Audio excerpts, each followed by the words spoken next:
Back to this natural beauty. I like my hair. I'm feeling the big hair. Like I'm feeling the big hair, the naturalness. Like it's thick right here. But anyway, welcome back to my channel. It's your girl Queen Romey back with another video. Make sure you like, subscribe, tell a friend, tell a grandma, tell a grandpa, cause you know Romey's all in. And stop. If you are new to this channel and have not hit that subscription button, I don't know what you're doing. You can click that bell and be on your way. It don't hurt, it don't cost, it don't charge you anything. So just, hit the bell and be on your way. Help a sister out. I'm on a roll to 500 before July, you guys. Come on out, help me. I know that I can do it. So help me get there, okay? So we back with another video dealing with Cyntoia Brown. Y'all can tell by the cover for the by the title, it's gonna be definitely a bookmark. And I'm telling her story from her book. I'm just doing a review on it and how I like it and how it's helping me to motivate me to write my book. So here we go. We're gonna go jump into it. On the last chapter, last episode I just posted on Wednesday on St. Patrick's Day. I left off at chapter 3, so we're gonna go on to chapter 4, 5, and 6. So number 4, she was talking to a counselor, a psychiatrist, a teacher, and her mom talked to Frank. Basically, her mom wanted to, get more information on her daughter. She wanted to come back in her daughter's life and, be a part of her journey, as she grow up. Well, it didn't work like that. She wanted to learn more about herself in that, in chapter 4. She wanted to know more about who she was, where she came from, why was she so different from everyone else, why she had a hunger for fast money. Like she wanted to fit in, but she also wanted to make money. She wanted to live on her own. She was wanting to be grown. She did not like authority. She didn't like anybody to tell her anything. She didn't want nobody to tell her what to do or how to move. She was not into any of that. She just wanted to be her own self. She wanted to be her own lane. And I understand that because she was molested before. And I understand that when you go through certain stuff, you don't want to have to answer to nobody because you feel like I'm telling you, I've told, and nothing has changed, and you want me to behave because you're conscious and fall in line because you have some control tactics about yourself that you want to be in control all the time. And sometimes kids become rebellious to that. You can't be so hard on a person and then want them to behave because the first time they get a chance to do something, it's gonna get done. So she now back to my notes. I gotta have my notes. So she met a friend. She had a friend named Tina. This is a new friend that she had met named Tina, and she ran with her. Tina taught her about 15 years old about the ballers and the dealers and how to make fast money and how to make herself look grown. So this is where it comes to the prostitution. You want to know who the ballers is, who gonna constantly pay you, who gonna make sure you gonna eat, regardless if you know what I'm saying, you walking across the room. If I walk across the room and I'm naked, you gonna pay me. And basically she just ran her down to don't give these men nothing for free. They are always supposed to pay you regardless. They some equity. You need to pay a bill. You need to give me money in my account. You need to give me money in cash. You need to take me here. You need to do this because I used to do that. You want to have sex with me? You gonna have to tell me what you gonna have to tell me what you offering, and then if you ain't offering right, well I need this and this. I didn't play. you're not getting anything for free from me. So basically, she just ran her down the games, and then she had another girl, another friend named Peaches, who because Peaches was the one of the girls. I could go back into chapter 3. Peaches is one of the girls who was her friends who helped her escape from CDC. Okay, so y'all catching up, y'all keeping up. Okay, Miss Peaches is that friend, and then Peaches made her like let her know they need to pay a bill. Peaches was a bill person. She had her own stuff in her own crib. Like, you gonna pay me, you know what I'm saying? These girls are like 15 and 16, 17, years old. She ran away to live with Tina. She had no food. She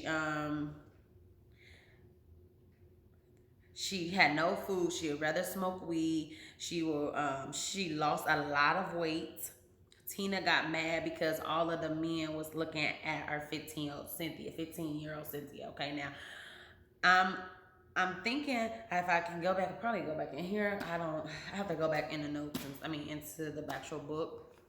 But I'm thinking Tina was 19 because she was old enough to be able to have her own car. That's the older friend who was like getting the business. Like, she had to meet her outside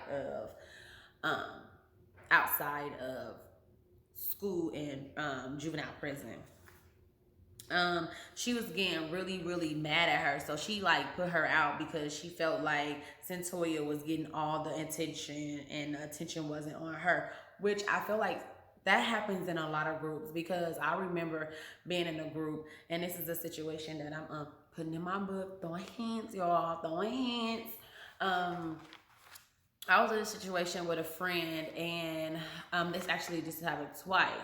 I was in a situation with a friend, and her and I was friends. We used to hang out all the time, but she had a baby dad, and he would kind of like look at me every now and again, and he was not an ugly guy. He was really handsome, but I felt like our friendship wasn't the same when we get around some people and she get to acting different. It was so awkward, like, being around her.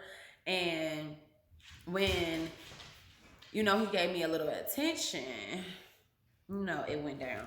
Okay, so anyway, this is my past life. Okay, past life. That happened twice. Something like that happened twice. So I'll let you guys know when something else occurred. So that was chapter 5. Chapter 6. LaRonda, the girl who helped her escape, up. She picked her up from the Greyhound. Okay, she ended up escaping.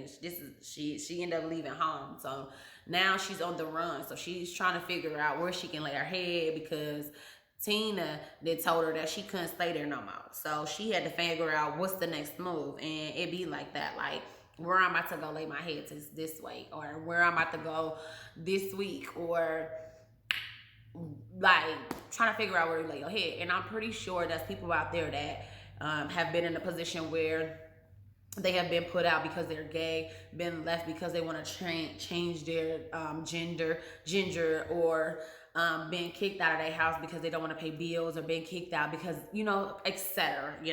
So you definitely got to look around, and you got to make friends, and you can't just be burning all your bridges with everybody because you won't have nowhere to go. Okay. But anyway, so Andre was the one who raped her. She got raped by him over and over, Cyntoia, and she was in and out of conscious. Okay, she was missing for 2 days with Andre. She don't remember those days. Peach's man raped her. She never told anyone. Okay, so, and then later on after that, she met a guy named, she ended up meeting a guy named Cut. She met through Kid was one of the friends too. Cut is crazy because I had relations with a dude named Cut. It was actually my brother's basketball player, and me and him would have sex. It's crazy. But Cut began to pimp her out to men, stayed in hotels, Um, Trigger marked her. He disrespected her, called her names. She couldn't wear no clothes at all. And she was always naked. She stayed like that. This is chapter 7. I actually went to 7. She actually stayed naked a lot throughout the book with him. Um, every time, well, not through the whole book, but every time they were together, she could not wear no clothes because he felt like she was steal or something like that, or try to run away. And what she did try. He's like a whore. Like she became like feeling like, you know, this is my life. This is what I'm supposed to do and stuff like that. They didn't. He didn't allow her to call her mom. Mad. She went to this. Had to go back to this. Had to go back to this place because she ended up getting caught because she was a runaway. And they wouldn't allow her to call her mom. She placed her hands around the nurse's neck and ended up on a straight table. They pumped her with um, Thorazanine to stay awake, an injection in her butt. She was in a mental hospital. She got kicked out after that. Like she got kicked out like after like she got home and stuff like that. She ended up getting kicked out. But they wouldn't allow her to call her mom because she just, you know, she was doing so much. I'm gonna actually put this word at the bottom because I'm not for sure how to pronounce it. And then we're gonna stop right here, and then I'll be back with the rest. I know I'm like kind of jumping a little bit and like going all over. I'm trying to read my scratchy notes, but the story was getting good. It's about to start getting juicy. Why she got arrested, and you know what she did from there. So this will be posted today. And make sure you like, subscribe, tell a friend, tell a grandma, tell a grandpa, because you know Romey's out in. If you guys want more book reviews, more reviews on anything, let me know. Send them in my DMs and I'll look them up. Make sure you post this on your Facebook, post this on all your stuff. Share this video for me. I'm on the road to 500, you guys. Help me get it before July. And peace out. I love you guys always.